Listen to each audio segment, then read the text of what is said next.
There is a small town on the northern coast of France where the cliffs drop straight into the sea.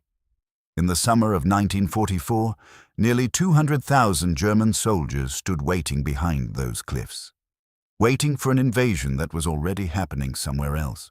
They had their orders, they had their guns, they had everything except the truth. And by the time the truth reached them, France was already lost. This is the story of how the Allies built an army out of nothing, and how Adolf Hitler believed in it so completely that he gave his enemies the one thing they needed most: time. By the winter of 1943, Allied planners knew that crossing the English Channel would be the most dangerous military operation in history. The German army had spent 4 years turning the French coast into a wall of steel and concrete, and breaking through it would require surprise. And surprise against an enemy that had eyes in the sky and listening posts along the coast would be almost impossible, unless they could make the Germans look the wrong way. The stretch of water between southeastern England and the French port of Pas-de-Calais was only 21 miles wide. It was the shortest crossing. It was the most direct route toward Germany's industrial center. It was the obvious choice. And that was the problem. If the Allies were going to land at Normandy, nearly 200 miles to the west, they needed the Germans to keep their eyes fixed on Calais. The plan that emerged was given the name Operation Fortitude. Its goal was to convince German military intelligence that the real invasion would strike Pas-de-Calais. To do that, the Allies would build a phantom army in the fields of southeastern England. An army of inflated rubber tanks, scripted radio signals, and carefully placed lies. They called it the 1st United States Army Group, FUSAG, and they put George S. Patton in command of it. The decision to use Patton made cold, calculating sense. The Germans had fought him in North Africa.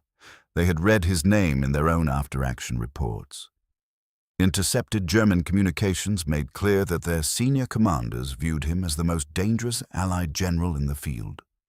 No one believed the Allies would waste Patton on a sideshow.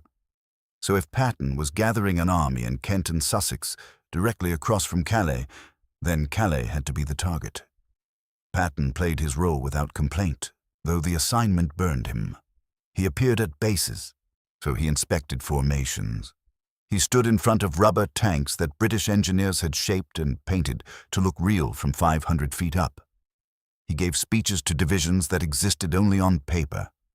The man who would later lead the breakout across France spent the spring of 1944 commanding ghosts.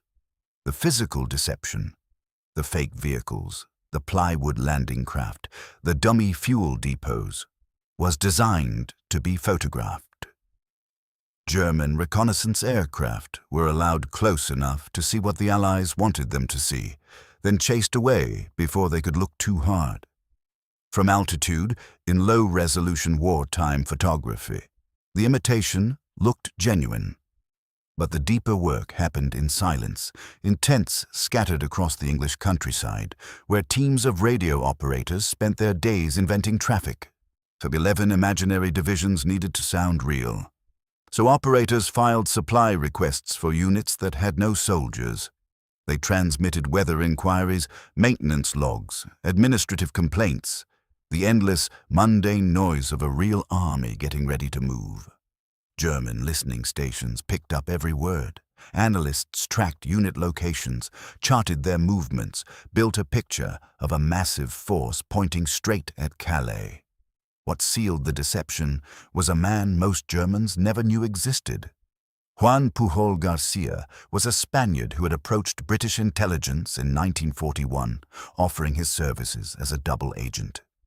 The British took their time accepting him. They would come to regard him as one of the most valuable assets in the entire war. His German handlers, who knew him by the code name Alaric, had considered him their best-placed spy in England. They paid him well. They trusted him without question. They awarded him the Iron Cross. His British handlers gave him the code name Garbo, after Greta Garbo, for his talent as an actor. Every report Garbo sent to Berlin confirmed what German intelligence already believed they knew. FUSAG was real. Patton was ready. The main blow was coming at Calais. Field Marshal Gerd von Rundstedt, commanding German forces in the west, had positioned his forces along those same lines. The 15th Army, 19 divisions, roughly 200,000 men, held the coast near Calais. The 7th Army, stretched thin, guarded Normandy. Von Rundstedt was not an unintelligent man. He was working with the information he had, and every piece of information he had said Calais. Field Marshal Erwin Rommel, the commanding Army Group B directly under von Rundstedt, was less certain. He had watched the Allies in North Africa.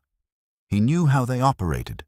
He had argued for panzer divisions stationed close to the beaches, close enough to counterattack before the Allies could dig in. He had pushed for more strength in Normandy. Hitler refused him. The armor would stay back, held in reserve for the main attack. The main attack was coming at Calais. Rommel's instincts were overruled. Before dawn on June 6, 1944, the night sky over Normandy filled with the sound of aircraft engines. American and British paratroopers fell into the dark fields south of the beaches. The naval bombardment opened along a 50-mile stretch of coastline. At first light, the landing craft came. At his headquarters that morning, Adolf Hitler was asleep. His staff had spent years learning not to wake him with unconfirmed news. And so, while the largest amphibious operation in history crashed against the Norman coast, while men drowned in the surf at Omaha, and fought through the wire at Utah and Gold and Juno and Sword, the man who commanded the forces trying to stop them slept. By the time he was briefed that afternoon, thousands of Allied troops were already off the beaches and pushing inland. Hitler looked at the maps. He read the intelligence summaries. He studied the reports from Rommel's headquarters and from Luftwaffe reconnaissance units. And then he reached his conclusion. This was not the real invasion. This was a diversion. The logic that drove him there was not entirely without reason. FUSAG was still in England. Patton had not moved.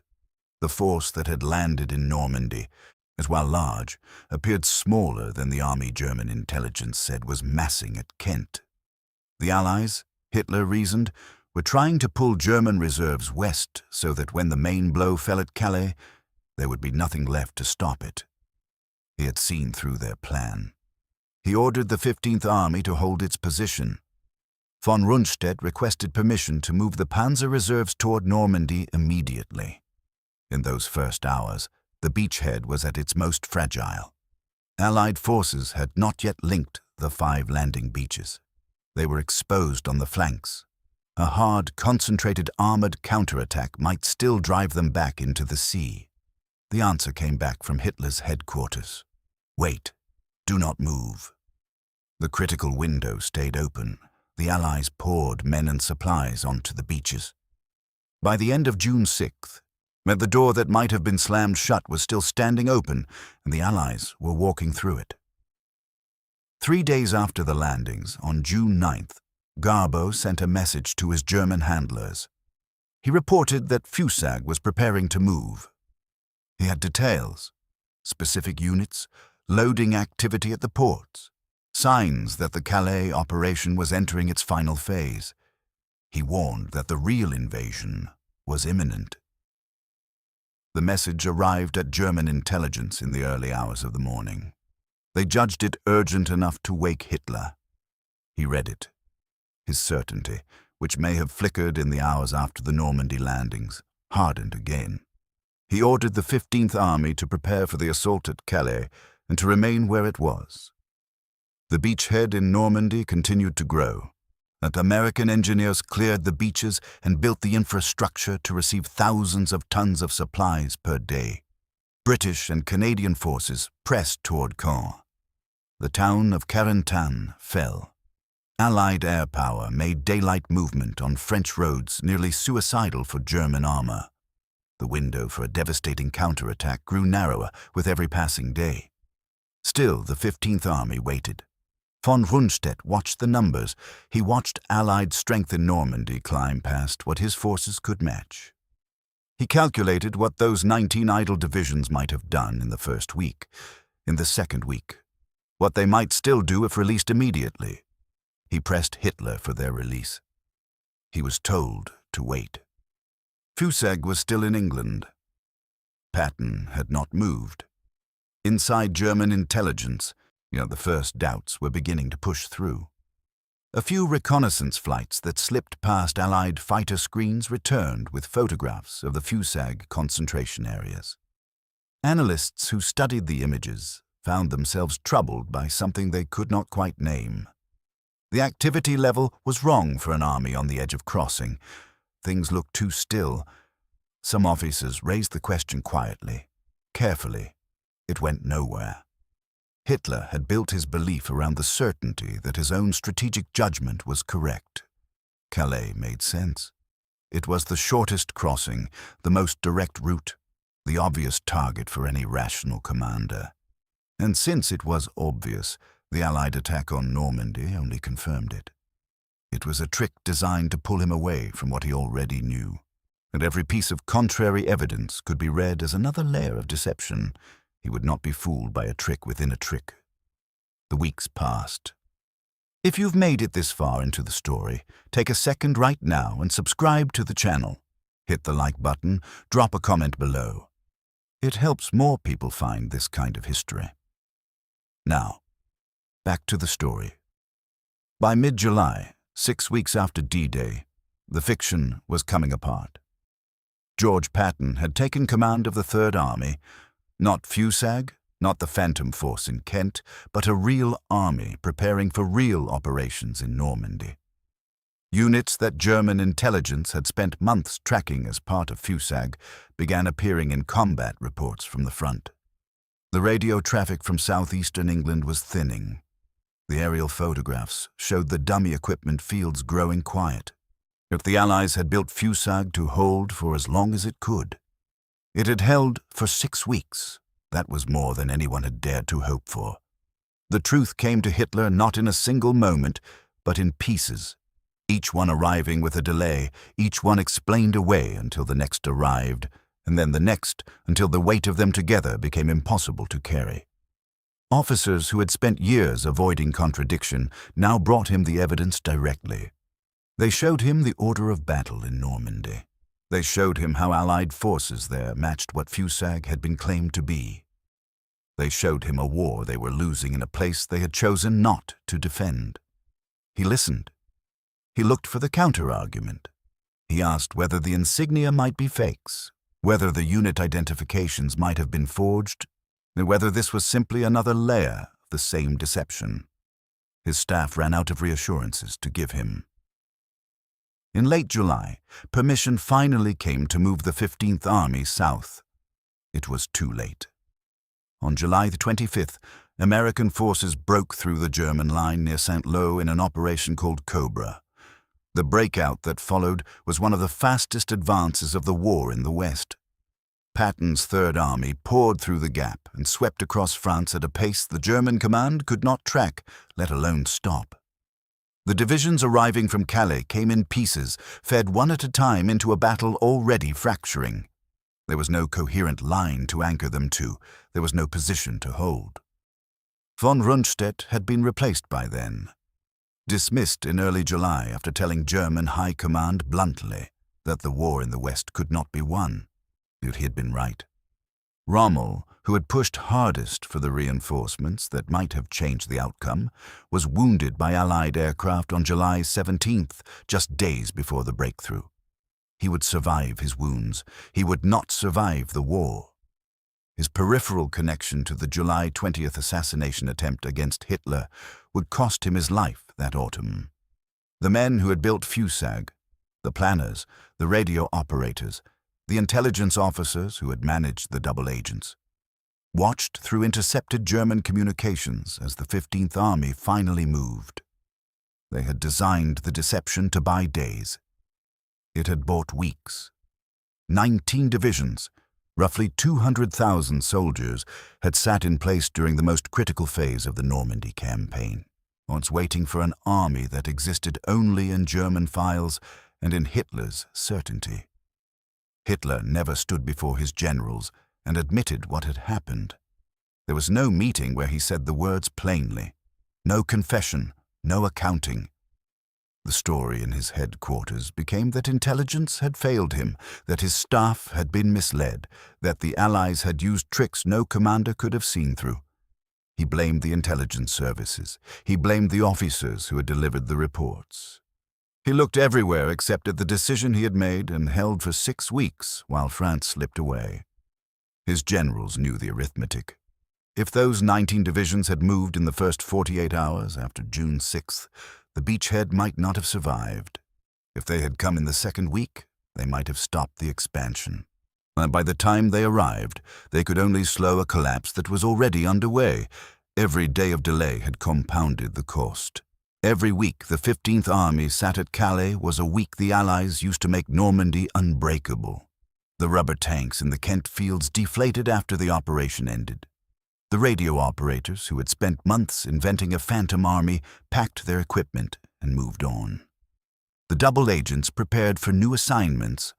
The physical machinery of the lie disappeared almost as quickly as it had been assembled, but what it had built in Hitler's mind did not disappear until France was already gone. The deception did not work because the Germans were foolish. It worked because the Allies gave Hitler exactly what his own thinking had already prepared him to believe. And it did not need to fight his judgment. It flattered it. It told him he was right. It gave him evidence that confirmed what he had already decided. And once a man in his position, certain of his own insight, surrounded by officers unwilling to challenge him, once that man becomes truly certain, the evidence that contradicts him stops being evidence. It becomes proof of a deeper trick. FUSAG did not defeat Germany with soldiers or guns or any real force at all. It defeated Germany with a belief.